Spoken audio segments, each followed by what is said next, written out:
Hello. Today I'm getting ready to start a big project. I believe I need to rebuild the synchronizers, specifically the reverse range synchronizer in this 1960 John Deere 2010. Well, basically the top shaft of the transmission, the range compartments to the front half of the transmission, the very front part, and the top shaft has got synchronizers on it. And like I said, the reverse one is bad, I believe. Once you take it apart, the manual gives out specs on the thickness of each friction disc and the plates. There's burrs on the end of the plates that you can measure to see how big the burr is. If it's over a certain size, then it recommends you replace it. What happened is it started popping out of gear out of all three of the reverse gears, they're all the reverse range. So it would make sense that it's the reverse synchronizer. So I'm hoping that's what it is. And I do have a shop manual here for this model 2010. Been doing some reading on it, kind of have an idea of what the process is to tear everything apart. I'm going to be referencing the manual, exactly how to take everything apart. Hopefully it goes smoothly. And here is an expanded view of the synchronizers that I believe are bad. I believe these are the friction disc, and F's are the plate. It'll tell me synchronizer plate. Yeah, F's is the plate. E is the synchronizer disc. It says right there. So yeah, I think the disc and the plates are wore out. I think because they're wore out is what's causing it to pop out of gear. So the manual on this page mentions that the thickness of a new disc is 78 thousandths of an inch. If the thickness of the disc is worn less than 60 thousandths of an inch, the disc should be replaced. And I'm suspecting that the disc in the tractor right now are going to be less than 60 thousandths of an inch. So once I get it apart, I'll be able to measure that and determine for sure if that's what it is. The other thing they mention is that the width of the tangs at this point right here, it says if the width of this area becomes twice the original width, the disc must be replaced in order to prevent interference between the disc and synchronizer plates. And I can see that these tangs are rolled over just by taking the cover of the transmission off. But yeah, to measure the thickness of the disc, you have to completely split the tractor and pull the hydraulic pump, the front end part of the transmission off, pull some bearings out, and get pull the shifting linkage out and all the cams, arms, and shifting arms out, and get to the top shaft to be able to pull the top shaft off. And then you have to press everything off the top shaft in order to take apart the synchronizer. Press all the gears off and synchronizer off the top shaft. So that's the process that I will be doing, and hopefully it goes smoothly. All right, so I have everything underneath the dash disconnected. Pulled the hydraulic valve. Pulled the hydraulic valve. Disconnected the lines from the power steering to the hydraulic reservoir, which is part of the back half of the tractor. The power steering pump unit will go forward with the front half of the tractor. I still have the shifting linkage connected. I'm going to put it in neutral and then disconnect those. Yeah, other than that, removed the seat. I don't really know why you have to, but it's out of the way, so it makes it a little easier to work on it. But the manual says to remove the seat. Ooh, probably don't want to lose those. Looks like I might have lost those. It's all bent up. I have to fix that.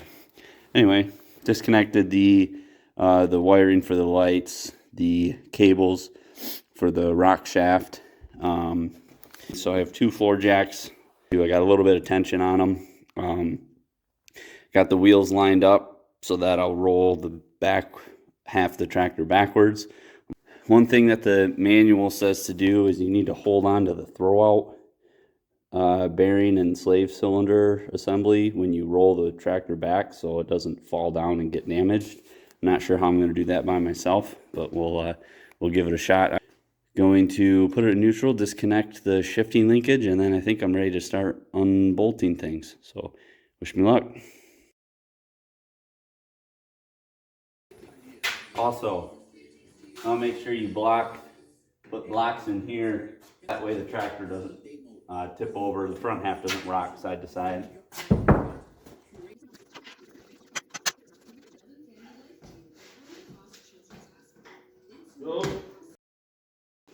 Yeah, so the manual just says, it says undo the 4 bolts and roll the back half of the tractor away.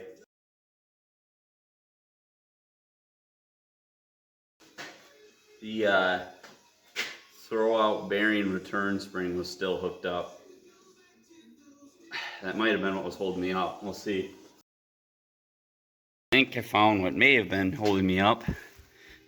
Inside this porthole, this hydraulic line coming down right here, this hydraulic pipe right here, is I think the pressure line for the power steering, and it's connected down there, which you don't have enough throw through this hole with an end wrench to actually get it out. So I'm having to keep my hand all the way down in there, bring the wrench all the way down in there, and I can do about 1/8 of a turn at a time, and my hand's cramping up, so I took a break.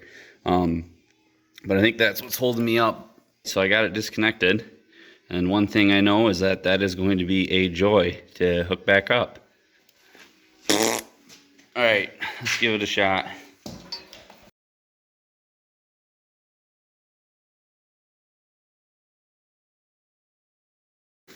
Look at this. These two guys are kind of tipped back. I bet you those right there are attached into ports in the bottom section, or the back section. So I'll pull those out, or try to pull them out, and see if that helps at all. I bet you that's it, because look, I dented it. That really sucks. I gotta try to find, 2 spots.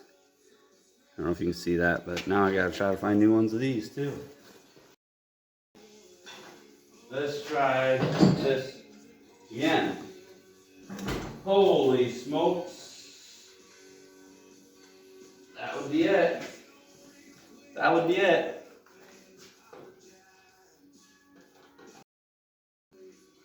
It looks like I can go probably about this far before I gotta catch that throwout bearing. That. Ooh, bearing feeler's really smooth. That's good. I'll probably get a new bearing on there while I got it out. But I got it. So this is where the throwout bearing was slid over. So I just had to grab it, hold on to it through the porthole. This is a hydraulic pump. All this stuff has got to come off.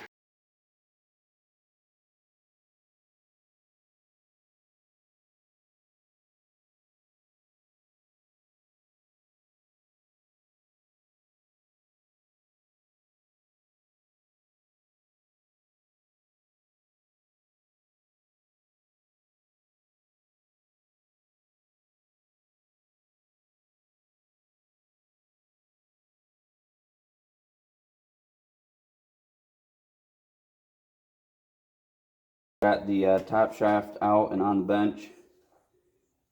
This is the back part of the Synchronizer. There's little springs in here that are detented in this position. So when this came off, there's these 4 tiny ball bearings. I'm not quite sure how to get those back in. Actually, I think I've read you use grease. But this is, I believe this is the high-speed Synchronizer, and this is reverse, and this is low. They're taped up, obviously. But if you look, this one was working fine. But if you look at the plates, the nearest plate that's going to be making contact first, I believe. Look at these tangs here. I don't know if you can see them, but they're mushroomed over really bad, and they're significantly smaller, more narrower than the other plate. So I think I'm probably just going to rebuild all the Synchronizers. Once I get it apart, I got to read how to get all this apart to get to these ones. I think I need to press this bearing off, which is unfortunate, but yeah. And then the this gear that's actually engaging these teeth are really chewed up, mushroomed over. I believe they should be a nice smooth point, but they're rounded off and really wore out. They're probably, I think it'd be fine as long as as long as there's enough engagement of the gear. And new synchronizers, if I clean this up, new synchronizers would help prevent this from getting any worse. Because when the synchronizers are working correctly, it should shift into gear quite smoothly. So.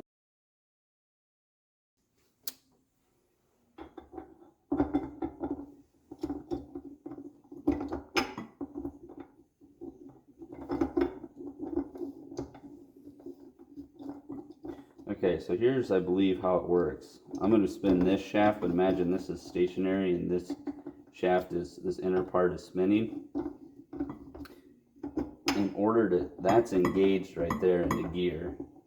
So when you shift, this one that I'm spinning is usually stationary. This inner piece here that is spinning. But basically, as this shifts into gear, because there's basically like a clutch disc in there, it as you push in, it matches the speed of it like that. So it's spinning and then it matches the speed of it right before it engages it into gear like that. Yeah, so this is spinning, and if your synchros are wore out, you'll start grinding like that on your way in. So I believe that's how it works. Yeah.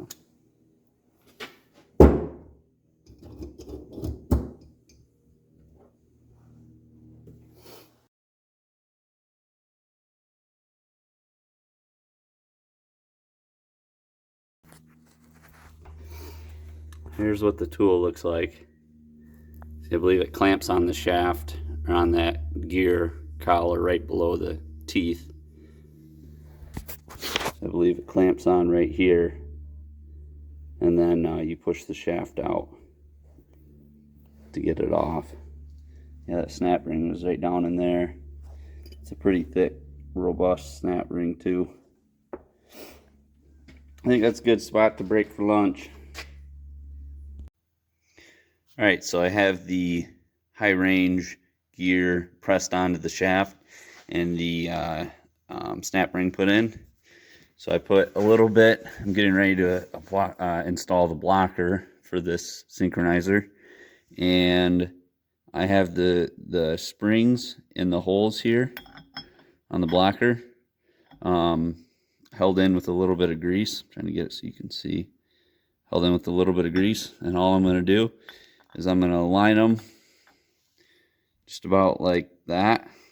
And then I'm going to use a screwdriver with a little bit of grease to hold the ball bearing on the end of the screwdriver and press the ball bearing up into the spring, and then I'll slide the blocker over on that spot right there.